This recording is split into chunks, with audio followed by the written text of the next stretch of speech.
Assalamualaikum warahmatullahi wabarakatuh. Perkenalkan, nama saya Vivia Septika dengan NIM 2111290053. Di sini saya akan menjelaskan materi dari pon, fonem, dan alofon. Pon merupakan satuan bahasa yang bersifat konkret. Pon itu dapat didengar dan dapat diucapkan. Karena itu, di samping pon digunakan juga istilah bunyi kata.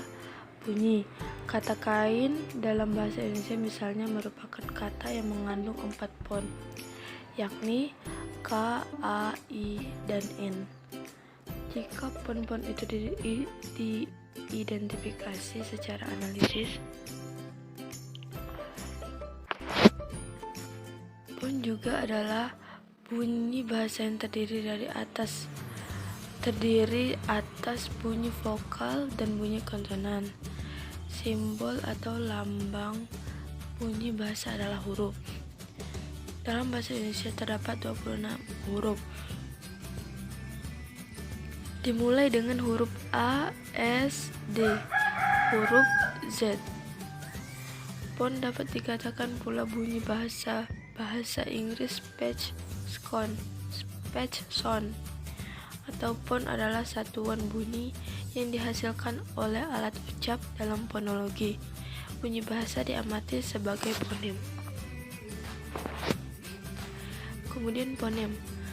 Fonem merupakan satuan bahasa terkecil yang bersifat abstrak dan mampu menunjukkan kontras makna atau abstrak dari satu atau sejumlah pon, entah vokal maupun konsonan. Karena bersifat abstrak, fonem bukanlah satuan bahasa yang tidak nyata, bukan mewujud yang dapat diindera.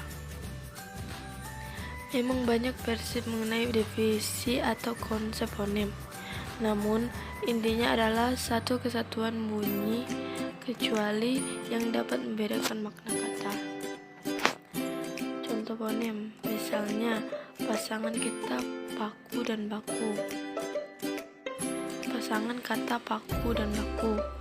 Kedua kata ini mirip sekali, masing-masing terdiri dari 4 bunyi. Kata paku terdiri dari P, A, K, dan U, sedangkan kata baku yang terdiri dari bunyi B, A, K, dan U. Jadi pada pasangan paku dan baku terdapat 3 buah bunyi yang sama, yaitu bunyi kedua, ketiga, dan keempat. Yang berada hanya bunyi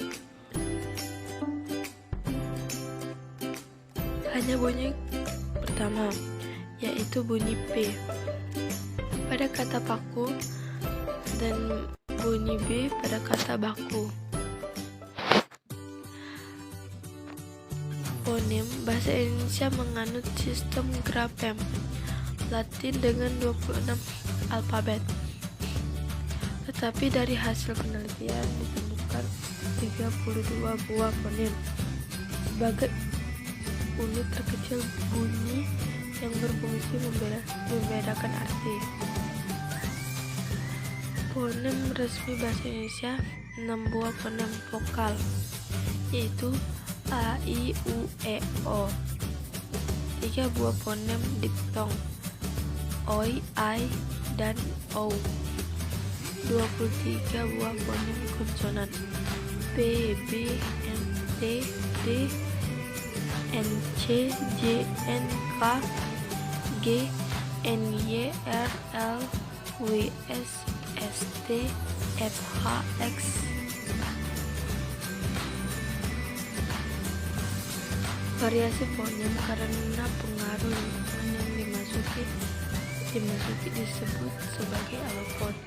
Gambar atau lambang fonem dinamakan huruf.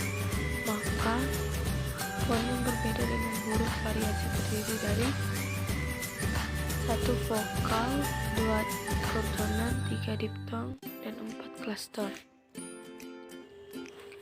Fonem vokal. 1. I. Vokal depan tinggi, tak bundar. 2. E. Vokal depan sedang, atas atas dan bundar. 3. A. Vokal depan rendah, tak bundar. 4.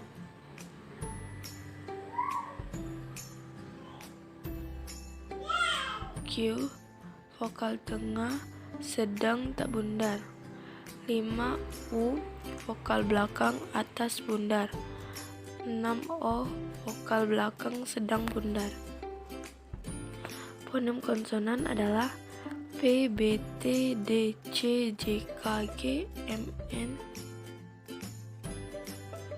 Q, C, L, F, S, Z, R, X, H, R, W, dan Y.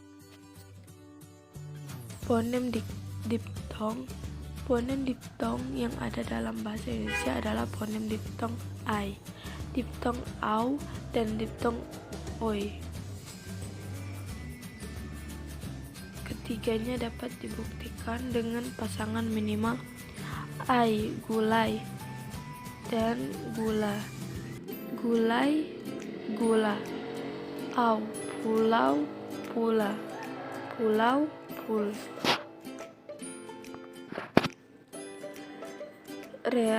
Realisasi fonem. Secara umum, realisasi fonem vokal bahasa Indonesia adalah sebagai berikut.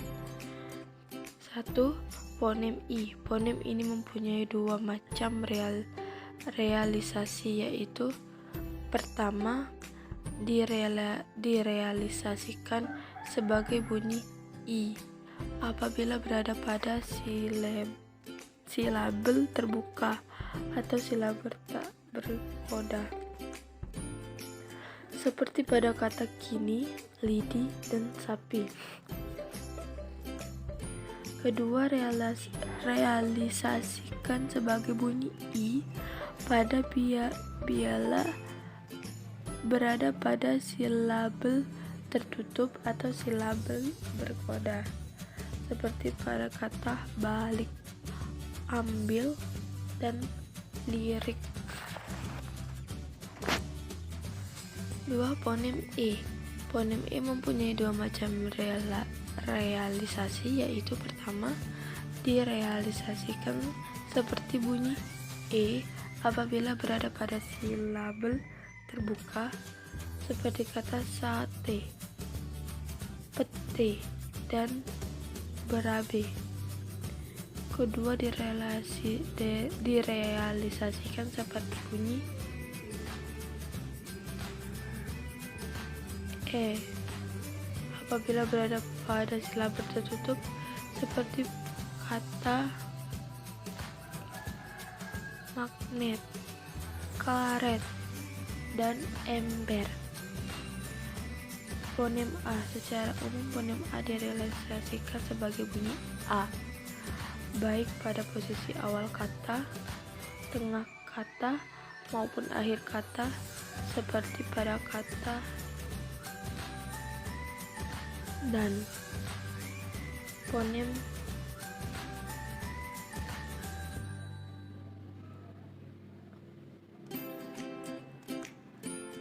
E.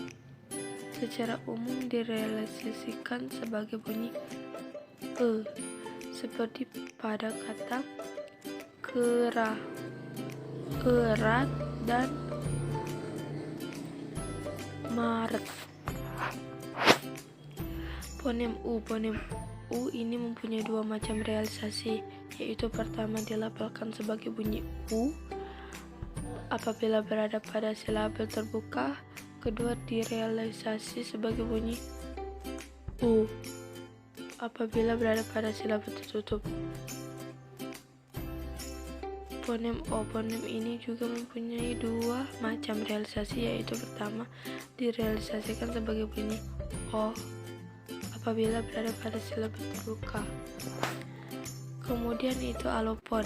Alopon merupakan keseluruhan realisasi pengucapan fonem, artinya banyak mempunyai kesamaan dalam pengucapannya.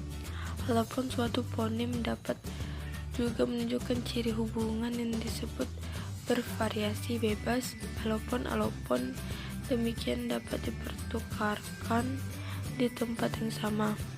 Hal ini dapat terjadi terutama karena alat ucap manusia pada dasarnya tidak mampu melafalkan dua bunyi yang benar-benar sama berturut-turut. Alofon adalah pembeda realisasi pelapasan fonem karena posisi yang berbeda dalam kata. Misalkan fonem B dalam bahasa Indonesia dilafalkan pada posisi awal besar dan tengah kabel.